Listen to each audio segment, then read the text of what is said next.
part 8. Let me see. First of all, I need to edit this. 1 second. Edit. Part 8 on Rumble. And see if I can get through this because I'm tired again. Isn't that funny? Okay. Yeah. So we left off 2 weeks ago, nearly 3 weeks ago. We left off.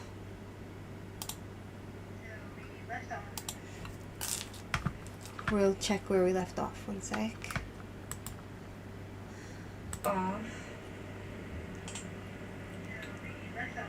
Okay, so let's get into it.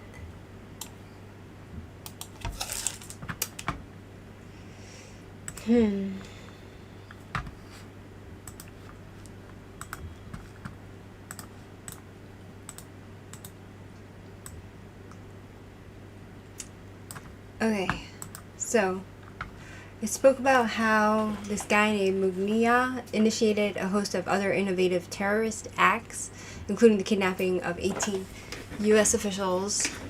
3 of these officials were tortured and killed, including William Buckley, the head of the CIA office in Beirut. The U.S. government now placed a $2 million bounty on Mugnia's head, right? So there's this terrorist running around, killing people. And the FBI was on this guy's case, Mugnia. He was on the most wanted list. And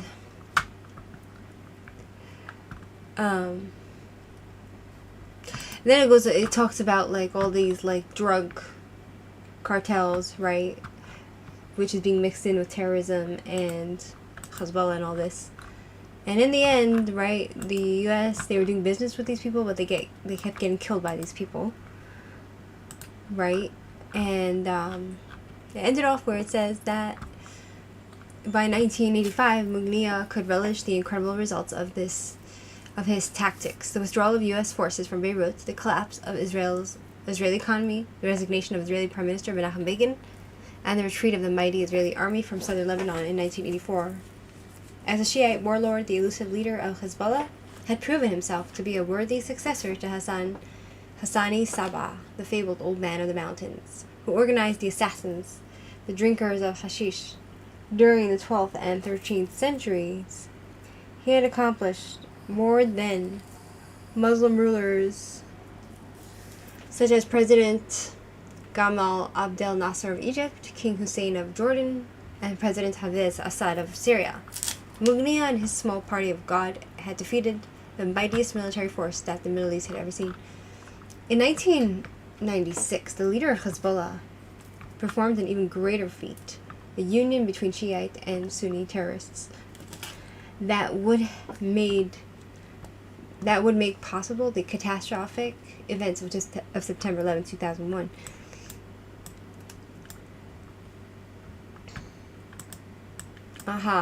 Right, because the Arabs are constantly killing each other for some reason or other. We don't know why. Right? So, the bifurcation between Sunnis who, one second. See if I can turn that off. The bifurcation between Sunnis, who constitute 80% of the world's Muslims, and Shiites, who make up 15% of Muslims, dates back to the assassination of Ali, the Prophet Muhammad's son-in-law, in 661. For 13 centuries, the two groups remained actively hostile to one another, right? Because they both think that they are the inheritors of Islam. They're the real Muslims, and each other are fakes, right? For 13 centuries, the two groups remained actively hostile to one another. Wars between the two groups took place, most notably in the struggle between the Abbasids, the Sunnis, and the Fatimids, the Shiites, for control of Arabia, Egypt, and Syria. The bloody conflict persisted well into the 20th century. The situation remained so volatile that bloody outbreaks between Sunnis and Shiites even erupted within the holy city of Mecca. A riot that occurred on July 31, 1987, during the annual Hajj, left 480 pilgrims dead. Wow. The movement toward rapprochement among warring Muslims began to take place in the aftermath of an event known among Islamists as Al-Azma, or the Crisis. It refers to the first U.S.-led invasion of Iraq in 1991. The so-called Gulf War under the administration of President George H.W. Bush. This event is superseded in Islamic infamy only by Al-Nakba, or the Calamity, that is, the establishment of the State of Israel in 1949. So there's two calamities that the Arabs cry about. One is the State of Israel created in 1948, and they started the war, right? There was like a partition, we all know, and then they started a war, the Muslims, because they couldn't handle or accept Jewish presence in Israel, right? And so when they lost the war, they called it a catastrophe because it's a humiliation for them, because how could such a tiny country with a few Holocaust survivors barely standing overtake the powerful, mighty Arab armies, billions of the Middle East? How could it be? The answer is that the Jewish people, we have God on our side. Allah has abandoned the Muslims, and from here henceforth they are going down, and so is Esav, which is the Edom, right? Right, in 1992, right, so there's two Nakbas. There's one that when America went into Iraq, and another when Israel became a state. In 1992, Hassan Abdallah al-Turabi, the spiritual leader of Sudan, set forth a theological compromise between the teachings of Sunni Egyptian Sayyid Muhammad Qutb from 1906 to 1966, and the teachings of Ayatollah Khomeini in 1902 to 1989. His proposal brought about a series of informal gatherings between Shia and Sunni leaders in Khartoum, where spokesmen from both groups began to express ways in which they might work together to offset the Western menace. Eventually, the laying aside of differences between Sunni and Shia terror groups came about, not as a result of a charismatic caliph or prominent imam, but rather by the action of Israeli Prime Minister Yitzhak Rabin, who is also known for his work on behalf of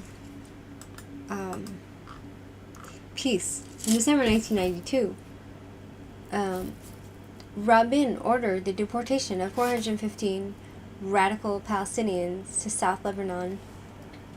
The exiled Palestinians were members of Hamas, a Sunni terrorist group. Hamas, an Arabic acronym for the Islamic Resistance Movement, was formed in 1988 to oppose all discussion of peace with Israel, including the Israeli PLO negotiations. In Lebanon, the Sunni terrorists of Hamas were granted the shelter and protection of Shiite terrorists of Hezbollah in accordance with the celebrated Muslim code of Mastia hospitality. The exiled Sunnis responded to this gesture of goodwill by assisting the efforts of their Shiite hosts to gain a foothold within Israel, something that Hezbollah had been unable to accomplish, since the Muslim population of Israel remained almost entirely Sunni and actively antagonistic to the presence of a Shiite party within the Waqf, the land of Palestine.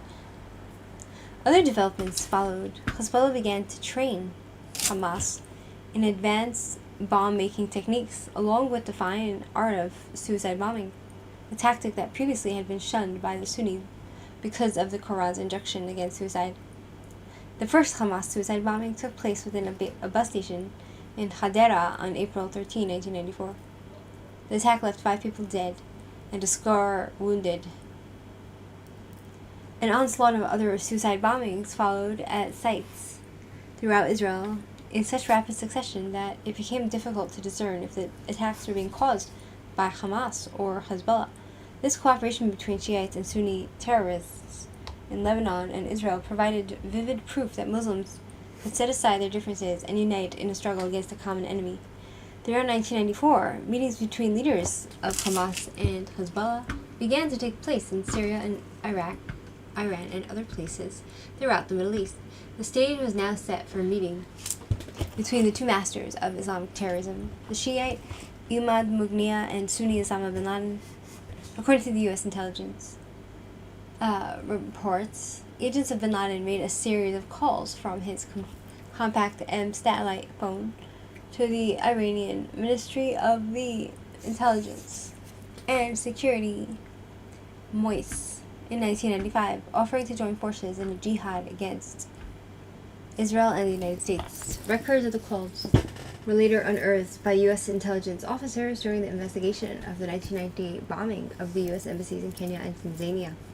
The monumental meeting between Mughniya and bin Laden took place in 1995 at the headquarters of Ali Noumeini, a Sudanese sheikh. In Khartoum, it proved to be an event that gave credence to the age-old Muslim proverb, "The enemy of my enemy is my friend." In October 2000, Ali Abdul Sood Mohammed, a former U.S. Green Beret sergeant who pleaded guilty to conspiring with bin Laden in the bombings of the U.S. embassies in Kenya and Tanzania, testified that he had provided security for bin Laden at the meeting. Other face-to-face get-togethers between the two terrorist leaders followed, following some financial agreement regarding the flow of drugs from Afghanistan to Turkey throughout the northern region of Iran.